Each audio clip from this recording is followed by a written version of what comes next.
The idea that you could get wood chips turned into this in 3 months, it's pretty amazing to me.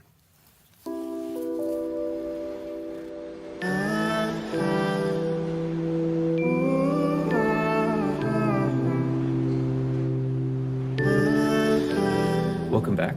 So a couple of months ago, I posted a video about how I compost wood chips quickly with high nutrient content. Wood chips are not known to have high nutrient content unless you get the right types of wood chips.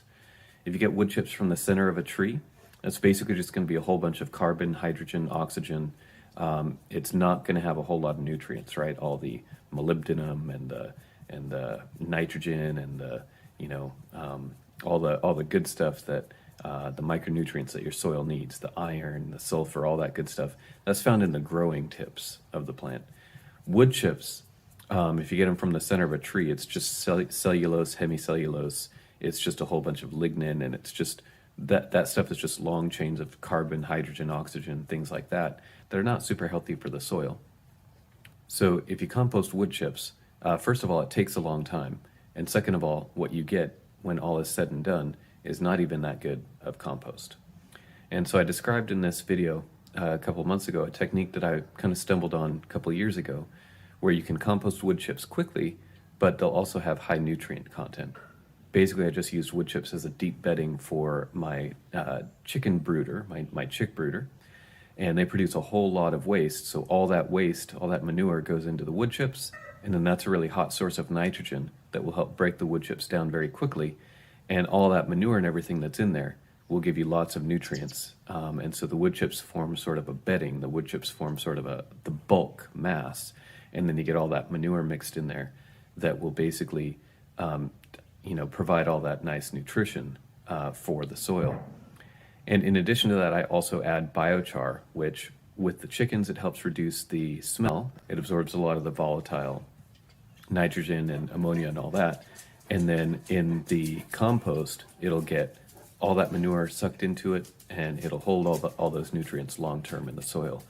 So I'd like to share the update for this process and kind of show what it looked like as the wood chips were composting, and also share the finished product with you. In case you missed the first video, I was brooding some Cornish cross chicks in this IBC tote. What you're seeing here on the screen, this is an IBC, an intermediate bulk container. And I use these for everything on my farm. They're super flexible. They're just amazing devices. And so I was using it as a chick brooder. I was raising about 50 Cornish cross hens, and so I had them in there with a heat lamp, and I was collecting all their manure in wood chips and biochar. And now I'm taking this IBC to go dump it where I can compost the wood chips down in a nice accessible pile. Each IBC is 1,000 liters, which is 1 cubic meter. This is about 40% full, and so that represents about half a cubic yard of bedding. And if you know anything about compost, you generally want at least a cubic yard before you start making a compost pile, because you need enough mass to generate the heat required. But even though this is only half a cubic yard, we get plenty of heat, and you'll see the results at the end are quite remarkable with just how well this worked, even though it was only about half a cubic yard.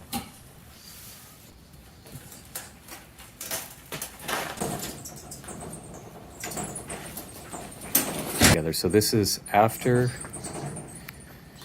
the chickens have graduated out of the brooder. You can see these layers of wood chips and manure and charcoal that I've been putting in here. And you can see that some of these wood chips have already started to break down. You can see that quite a lot of this is very weak, flimsy, and it's got lots of new decomposition on it. So that's pretty exciting. But the cool thing is this hasn't even started composting. If you feel on here, it's just very, very faintly warm. It's probably like less than 100 degrees, maybe like 90 something degrees. So there is a ton of nitrogen in here. And the reason it's not decomposing is because it's been compacted down in that deep litter system that I mentioned in the previous video. And that deep litter system prevented it from getting oxygen. Well, now that it's been opened up and stirred up and has access to the air, this thing is going to take off like crazy.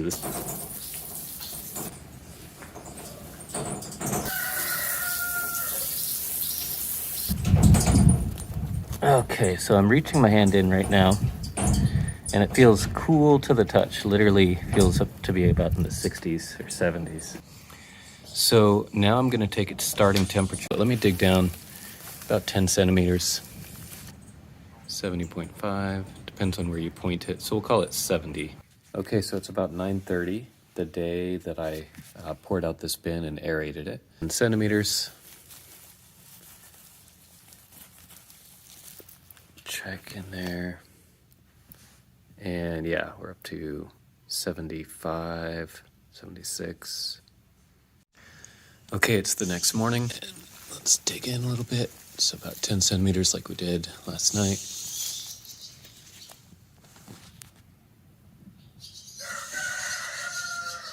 Yeah, still doesn't seem too impressive, but I think a lot of the heat is escaping.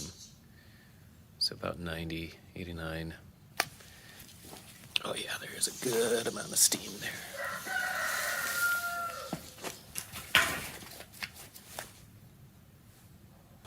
Oh yeah, there we go. 111, 110. So yeah, it's up there. Even though that's exposed to the air, it's still 111, 110 degrees. 114, 115, yeah. So this is a good hot pile of shit.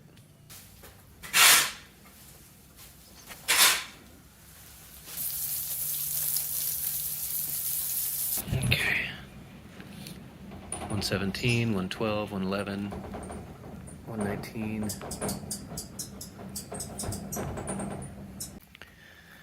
Okay, this is in day 3 right now. At the end of the day, that'll be 3 days.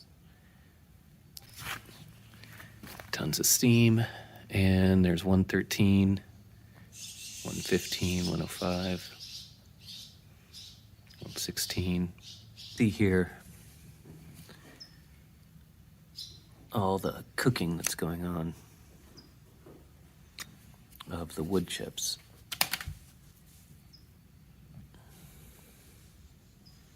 They're getting cooked down pretty good, and they're nice and crumbly. Got all kinds of different bacterial growth and fungal growth happening on them. Okay, it's been a couple days now. Let's see how the pile is getting along. I've already kind of opened it up a little bit, and I see lots of nice white fungus-looking stuff inside. Not seeing a whole lot of steam. Oh boy, look at that. Yeah, there's the steam. Nice. Lots of steam. Probably doesn't show up very well on the camera, but lots of steam. Oh yeah, that is hot to the touch. Almost to the point of being uncomfortable. Yeah, I can hardly hold on to that. Yeah, look at this. Look at all that fungus or whatever it is. Just layered and layers of this fungus. Look at the color on that. And it's just hot. When I feel this in my hands, it's just super hot. You can see where I just split this open. It's got all kinds of fungus on the inside.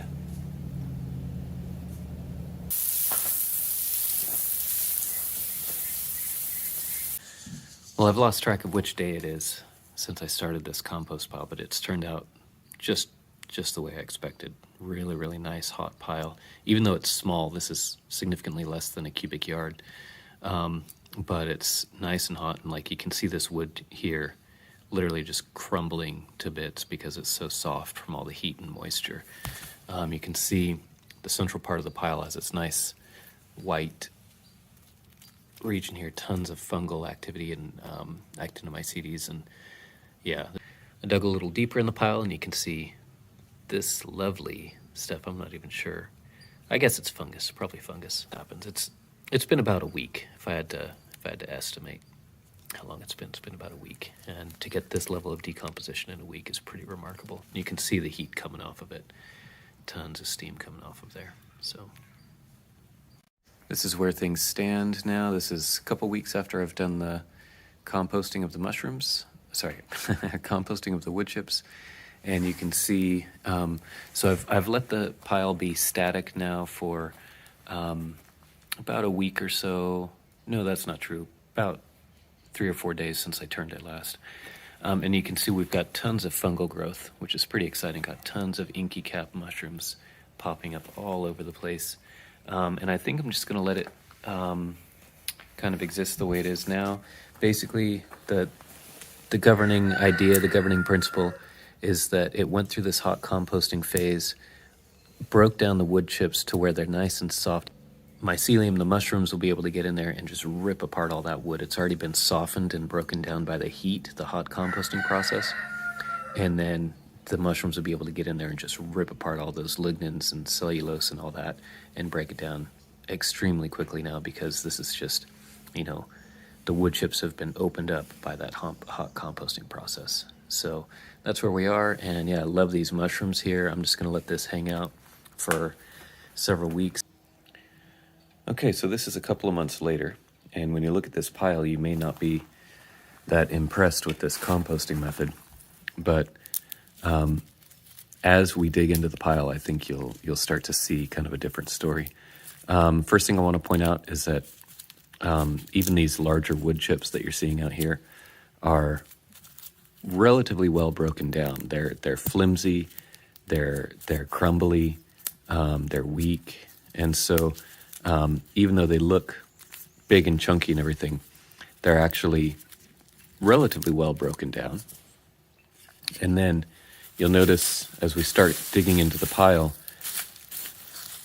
you very quickly start to see a whole bunch of really nice, broken down, crumbly stuff, right? Look at that nice, it almost looks like soil. This is only just a couple of inches into the pile. Now, I didn't turn this pile that much, so as we go deeper into the pile, we're probably going to see more and more of this nice crumbly texture that you're seeing here. So yeah, start digging out here.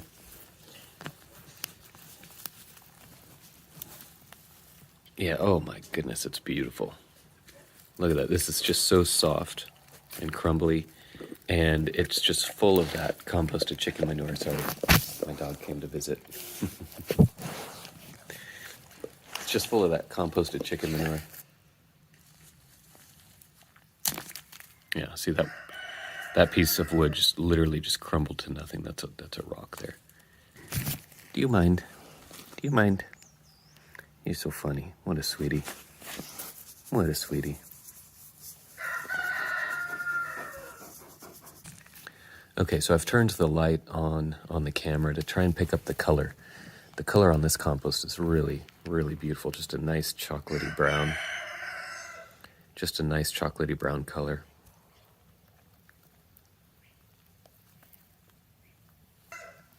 The idea that you could get wood chips turned into this in 3 months, it's pretty amazing to me.